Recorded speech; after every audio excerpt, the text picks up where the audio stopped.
I'm doing a recording like this, and I'm sorry it looks kind of weird. Yeah, it's a dirty mirror. My front facing camera is getting old, starting to mess up. So I do apologize for the janky setup. But today I want to show you what I got over here, which is a mess. It is my VHS collection. We got some DVDs down there. We have some more stuff that I got to go through. Some Blu-rays. Oh, Matt is upgrading. I'm just gonna go back, take you to a time where a lot of this stuff, when I was growing up, this was not cheap. That was not cheap. This damn Blu-ray player was not cheap. But how much do they cost now? I paid like $4 for this. I paid like, I think maybe like 10 bucks at most. A lot of this stuff you can look at too on eBay, and people are overcharging the crap out of it. So I advise you to not buy that. Go to a store, find you one if you want one. VHSs, I know some of them have older price tags, but literally these are like 99 cents each. 99 cents. If you go like to an antique, they'll probably try to charge you more. We got some classics here. We got Toy Story 2. Hidden there. What are we gonna do, Buzz? Use your head. But I don't want to use my head! Oh, right, the childhood is right there. Jungle Book, just stuff that honestly I haven't seen in a long time. And then we got stuff that ain't even been opened yet. This is Sleeping Beauty. What do we have here? Save up to $57. Coca-Cola, obviously that's on everything. And I'm gonna hold on to that. You got some original price tags. This one hasn't been opened as well. Still got the seal at the bottom.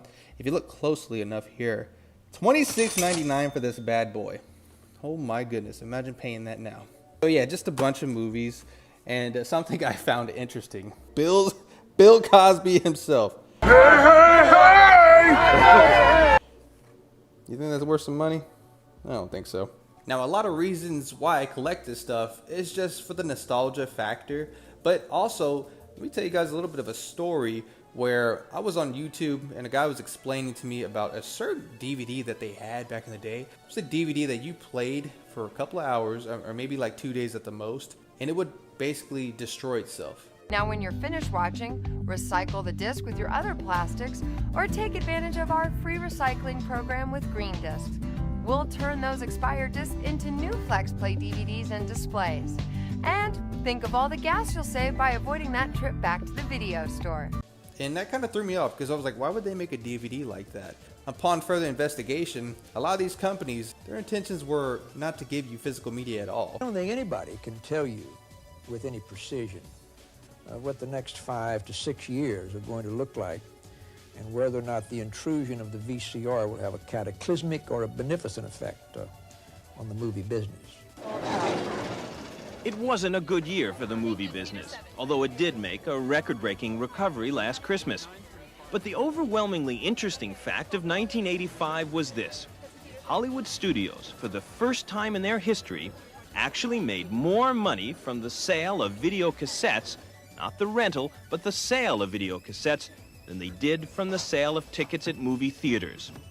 Good films, bad films, the video store is where the growth is, a growth with no end yet in sight. There'll be nearly at least one VCR and probably two in almost every home in the U.S. in 1995 or shortly thereafter.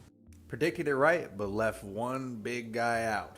The DVD player. You see all these streaming services. It started off with Netflix. There was probably something before that, but Netflix had everything when I first got into it.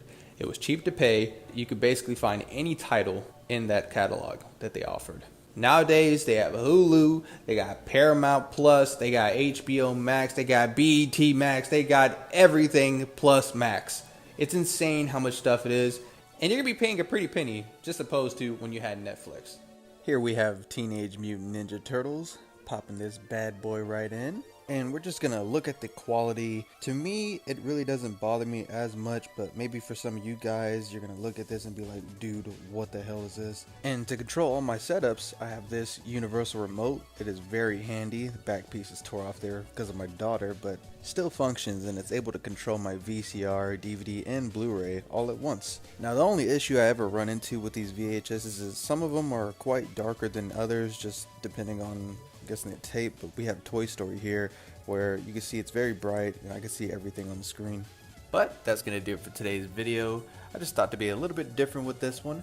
Take you back, show you a little bit of my collection and what I got going on in the background. Let me know in the comment section down below if you collect physical media as well and what you're currently trying to collect. But other than that, I hope you guys have a good one. Stay safe as always, and I'll see you in the next video. Peace.